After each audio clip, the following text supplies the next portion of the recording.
वैश्विक हालातों को देखते हुए प्रधानमंत्री नरेंद्र मोदी ने आम जन से कई सारे आह्वान किए हैं, जिसमें मुख्य रूप से ईंधन का कम प्रयोग करने की बात भी कही जा रही है। तो उसके साथ-साथ जो सोने की कम खरीद करने की बात भी कही गई है। शोरूम की ऑनर है, उनसे बात करते हैं। जी मैम, आपको क्या लग रहा है प्रधानमंत्री ने जो आह्वान किया है, किस तरह का इम्पैक्ट आएगा आपके? जो संदेश प्रधानमंत्री नरेंद्र मोदी जी ने दिया है, इसका डायरेक्ट इम्पैक्ट देखने को मिलेगा।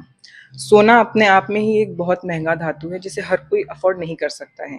फिर उनका ये जो संदेश है कि आप 1 साल तक इस चीज़ को थोड़ा कम करें, तो ये अपने आप में जनता में एक पैनिक क्रिएट कर रहा है। बहुत सी चीज़ें हैं जिसे हम पॉजिटिव और नेगेटिव वे में ले सकते हैं।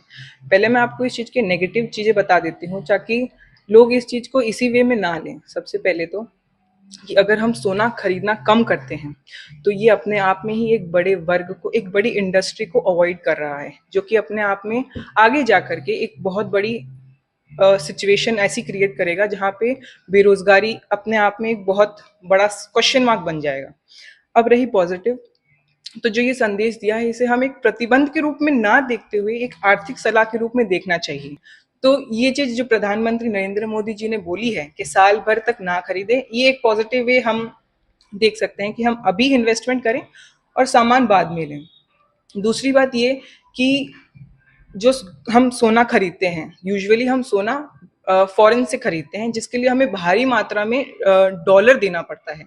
तो ये जो स्टेटमेंट दिया है नरेंद्र मोदी जी ने, हम इसे इस वे में भी ले सकते हैं कि जो हम सोना बाहर से खरीदते हैं, उसके लिए भारी मात्रा में हमें डॉलर देना पड़ता है, जिसकी वजह से डॉलर में भी हमारे रिजर्व्स कम होते हैं। तो अगर हम कम सोना खरीदेंगे, तो हमारे जो डॉलर रिजर्व है वो भी सेफ रहेगा।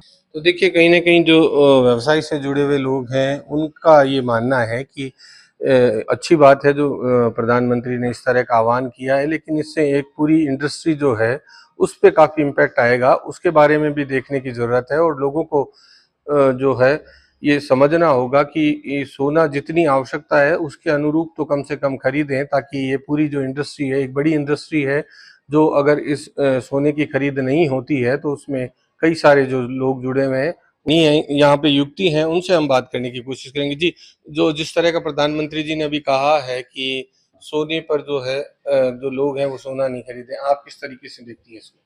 सोना प्रधानमंत्री जी ने एक बात बोली है, तो कुछ सोच समझ के बोली होगी। वो सर्वोच्चतम पद पर आज आसीन है। उन्होंने जो बोला है उसको हमें मद्देनजर रखते हुए उनकी बात की पालना करनी चाहिए। आज तक जितने भी पैंडेमिक, एपिडेमिक जो भी कुछ आए हैं, इस देश ने आज एकजुट होकर के उसका सामना किया है। और मैं इसे एक रिएक्टिव अप्रोच की नहीं, एक प्रोएक्टिव अप्रोच की तरह देखती हूँ। एक प्रिकॉशनरी चीज़ है कि हो सकता है कि मिडिल में जो भी चीज़ें हो रही है, वो शायद हमारे को इम्पैक्ट कर रही है, लेकिन उसके लिए हम प्रिकॉशंस पहले से लेकर के रखें। तो उसको नेगेटिव ना लें, इसको पॉजिटिव लें।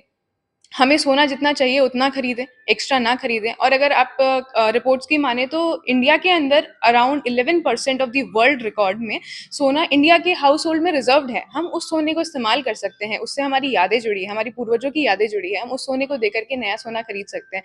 हम लाइट वेट ज्वेलरी की तरफ शिफ्ट कर सकते हैं, जैसे कि 9 कैरेट, 14 कैरेट, 18 कैरेट ज्वेलरी जो आती है, हम उधर शिफ्ट कर सकते हैं।